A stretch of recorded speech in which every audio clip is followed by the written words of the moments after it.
వీరనారి నీరా ఆర్య తన్ను కట్టుకున్నవాడే ఆంగ్లేయుల పంచన చేరి దేశద్రోహిగా మారి సమరయోధులను హత్య చేయడాన్ని కళ్ళార చూసి అతన్ని పొడిచి చంపి నేతాజీని మరియు అనేక మంది దేశభక్తులను రక్షించిన వీరాంగన.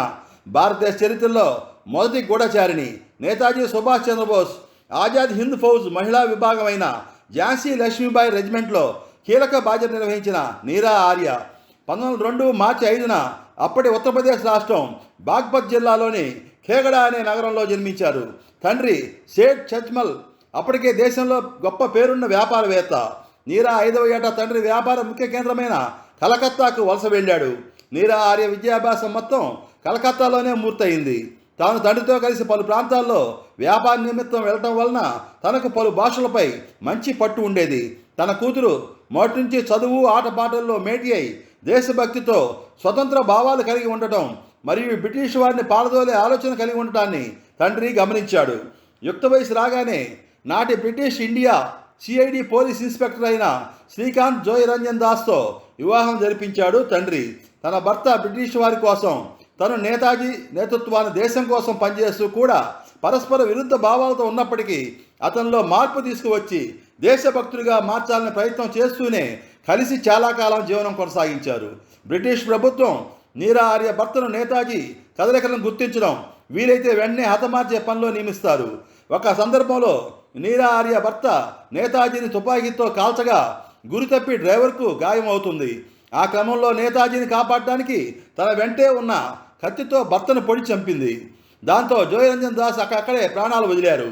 ఆ తర్వాత నీరా ఆర్య నాగిని అని మారుపేరుతో స్వాతంత్రోద్యమ కార్యకలాపాలు నిర్వహించింది.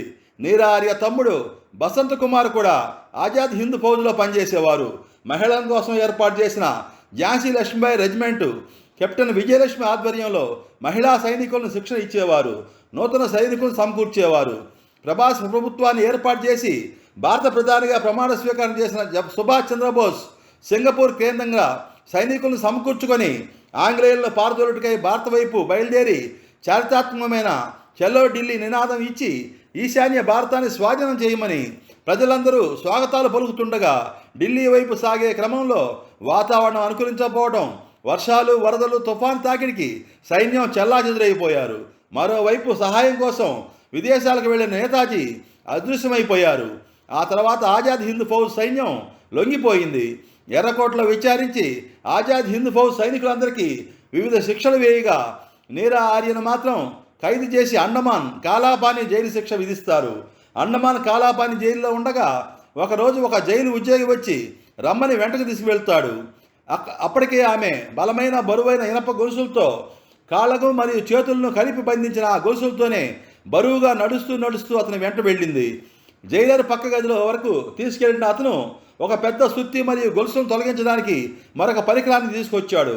ఇనప సంఖ్యలను తొలగిస్తున్నానంటూ ప్రారంభించిన వాడు ఆమె చర్మాన్ని కూడా కోసివేస్తున్నాడు. బాధను తట్టుకోలేకపోతుంది.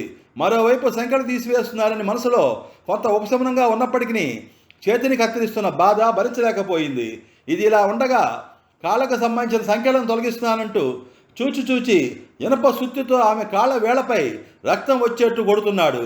భరించలేని బాధతో అలా ఎందుకు కొడుతున్నావు అని గట్టిగా అరిచింది. దాంతో వాడు కొడతాను, ఎక్కడైనా కొడతాను, నీ వక్షస్థలపై కూడా కొడతాను అని మూర్ఖంగా జవాబు ఇస్తే ఆ జైల్లో ఒక బానిసగా ఉన్న ఆమె వాళ్ళేం చేసినా చూడాల్సిందే, భరించాల్సిందే. కానీ ఆమె తన ఆత్మాభిమానం చంపుకోలేక వ్యతిరేకించింది. మహిళలపై ఇలాంటి మాటలు, ఇలాంటి చేతలు మంచిది కాదని, అటువంటి పనులు మూర్ఖులు మాత్రమే చేస్తారని అంది. ఇంకా ఏమి అనలేక వాడిపై ఉమ్మేసింది. దాంతో వాడు అరవటం ప్రారంభం చేశాడు. ఈ అరుపులు విన్న జైలరు అక్కడికి చేరుకున్నాడు. ఇన్ని బాధలెందుకు పడతావు? బ్రిటిష్ రాణి ఎలిజబెత్ శరణు కోరుకో, నిన్ను వదిలివేస్తామని బెదిరింపు లాంటి బొచ్చగింపుగా ఒక మాట అన్నాడు. నేను శరణ వేడితే జగజ్జన్ని కాళికామాతనే శరణ వేడతాను తప్ప ఇతర దేశాలను ఆక్రమించుకొని దోచుకుంటున్న దోపిడీ దొంగలకు శరణ వేడను అని నిర్బద్ధంగా చెప్పింది. దాంతో వాళ్ళు మరింత రెచ్చిపోయారు. ఇంతలోనే జైలరు నేతాజీ ఎక్కడున్నాడో చెబితే నిన్ను వదిలిపెడతాం అని అన్నాడు. అప్పటికే విమాన ప్రమాణంలో నేతాజీ అసలు బాసినట్టుగా ప్రకటన వెలువడింది. దాన్ని అతనికి గుర్తు చేసింది. విమాన ప్రమాదంలో ముచ్చిన సుభాష్ బాబు గురించి నీకు ఎంత తెలుసో జైల్లో ఉన్న నాకు అంతే తెలుసు అని సమాధానం ఇచ్చింది. కానీ అతడు మరింత రెట్టించిన గొంతుతో, లేదు, సుభాష్ చంద్రబోస్ ఎక్కడో ఉన్నాడు, అది నీకు తెలుసు, ఎక్కడున్నాడు చెప్పు అంటూ గద్దించసాగాడు. చివరికి ఉన్నాడు, నేతాజీ ఉన్నాడు అని అరిచింది. వెంటనే ఎక్కడున్నాడు ఎక్కడున్నాడు అంటూ ఆమె వైపు వస్తుండగా, నేతాజీ నా గుండెల్లో ఉన్నాడు అని బదులిచ్చింది. అంతే.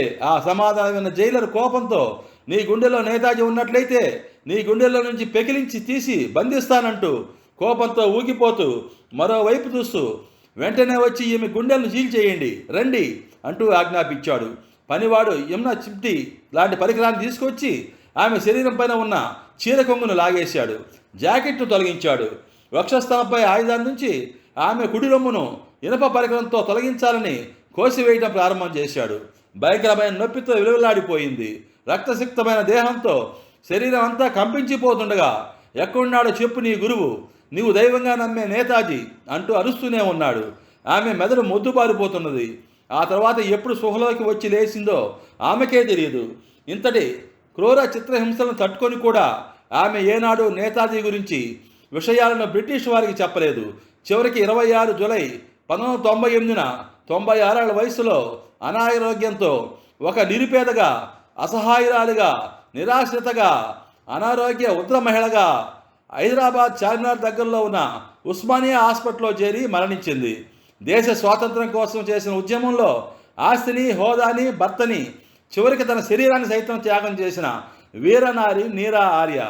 మిత్రులారా, నేను సేకరించిన ఈ విషయాన్ని మీతో పంచుకోవాలనిపించింది. నచ్చితే లైక్ చేయండి, షేర్ చేయండి, వెంటనే సబ్స్క్రైబ్ చేసుకోండి. యూట్యూబ్లో డిఎస్ రావు న్యూస్ అని టైప్ చేసి వచ్చిన కథలన్నింటినీ ఆదరిస్తారని ఆశిస్తున్నాను. మీ కామెంట్ను మాకు తెలియజేయండి. మీ దార్ల శ్రీనివాసరావు, ఒంగోలు ఆర్టీసీ కంట్రోలర్.